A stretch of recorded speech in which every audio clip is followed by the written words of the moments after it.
সুপ্ৰভাত সকলোকে।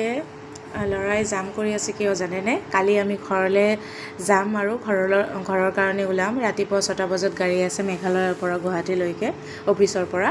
আৰু তাৰপিছত আমি গৈ পেলাই ভাবিছোঁ অকণমান ফুৰিম তাতে। সেইকাৰণে ল'ৰাও এক্সাইটেড, ছোৱালীও স্কুল পঠাইছোঁ আজি। তাৰপিছত ছোৱালীৰ ইচ্ছা আছিলে যে গুৱাহাটী গৈ পায়ে নতুন এখন যে পাৰ্ক খুলিছে সেইখনলৈ যাব, যে নদীৰ পাৰৰ ব্ৰহ্মপুত্ৰৰ পাৰৰ যে সতী ৰাধিকা পাৰ্কখন আছে সেইখনলৈ।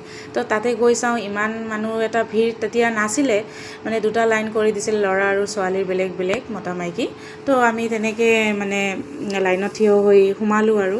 তো তাতে চেকিং কৰিলে একচুৱেলি, মানে বেগত ময়ো ল'ৰা ছোৱালী যাব যেতিয়া লগতে খোৱা বস্তু বহুতখিনি লৈছিলোঁ, মানে কিবা কিবি খাব আৰু টিফিনতো লৈছিলোঁ।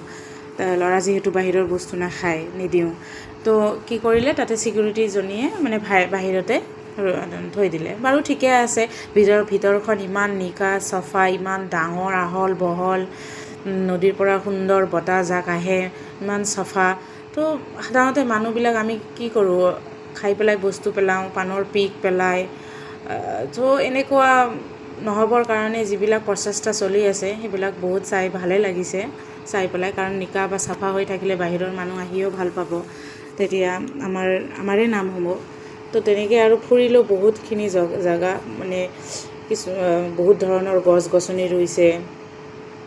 তাৰপিছত নতুন ধৰণৰ গোলাপ, মানে ৰোজৰ ডিফাৰেণ্ট কাইণ্ড অফ ৰোজ লগাইছে, মানে কিবা জাষ্ট গ্ৰ'থ হৈ আছে আৰু বস্তুবিলাকৰ। চাইছোঁ, ভাল লাগিছে। এইটো বোট হয়, তাৰ পৰা বোটখন চাব পাৰি, যিবিলাক মানুহে ৰেষ্টুৰেণ্ট টাইপৰ বোটবিলাকত যে ফুৰে তেনেকৈ।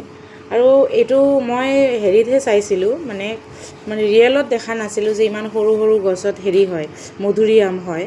মই দেখা নাছিলোঁ বাৰু, এনেই ফটো ভিডিঅ' চাওঁ বাৰু, কিন্তু সেইদিনা ৰিয়েল দেখা পাইছিলোঁ। বহুত ভাল লাগিছে চাই। আৰু এই ভিডিঅ' কলৰ গছৰ মই ভিডিঅ'টো এইটো কাৰণেই লৈছিলোঁ, আমাৰ এওঁখেতক মই কৈছিলোঁ যে আমি ঘৰটো আগফালখন ডেক'ৰেশ্যন কৰিলে এনেকুৱা ধৰণৰ গছ, কলগছটো লগাম আৰু দুফালে 2জোপামান। ধুনীয়া লাগিছে, সেইকাৰণে ভিডিঅ' কৰি লৈছিলোঁ। নাম নাজানো, কোনোবাই যদি নাম জানে জনাবচোন এই গছটোৰ। ধুনীয়াকৈ মানে এনেকৈ ভি শ্বেপৰ ধুনীয়াকৈ পাত মেলিছে। তো এইখিনি জেগা বহুত মানে হেৰি লগাইছে। মই কল হয়নে নহয় নাজানো, কিন্তু একদম ছেম টু ছেম কলপাতৰ নিচিনা, আমি যে পূজাত কৰোঁ বা শৰাই আগবঢ়াওঁ সেনেকুৱা টাইপৰ কলপাতবিলাক। তো এয়া ছোৱালী আৰু মই। ছোৱালীয়ে কৈছে মই এনেকৈ ভিডিঅ' বনাওঁ বোলা, এনেকৈ ইনষ্টাগ্ৰামত বোলে ভিডিঅ' বনাই, মই নাজানো দিয়কচোন। তেনেকৈ খোজকাঢ়িলোঁ, ইয়াতে অকণমান বহি ৰেষ্ট ল'লোঁ। বহুত দূৰ এৰিয়া আমি খোজকাঢ়িলোঁ। ল'ৰা ছোৱালী কিবা কিবি বজালে, তাতে বজোৱাৰ কাৰণে ইনষ্ট্ৰুমেণ্ট বহুত ধৰণৰ আছিলে।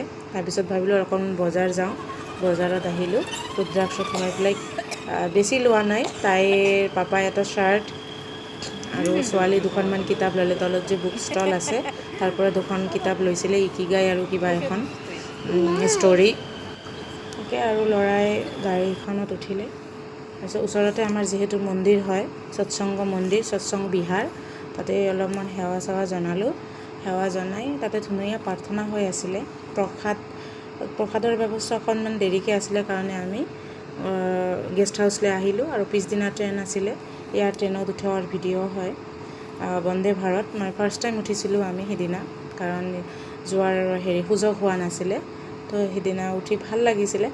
মানে যেনেকুৱা ভাগৰ লাগে মোৰ ইয়াৰ পৰা কোচবিহাৰলৈ যাওঁতে বা তাৰ পৰা হেৰিলৈ যাওঁতে, আকৌ গাটো বহুত বেয়া হয়। সিদিনা সেনেকুৱা ধৰণৰ কোনো ভাৱ হোৱা নাছিলে।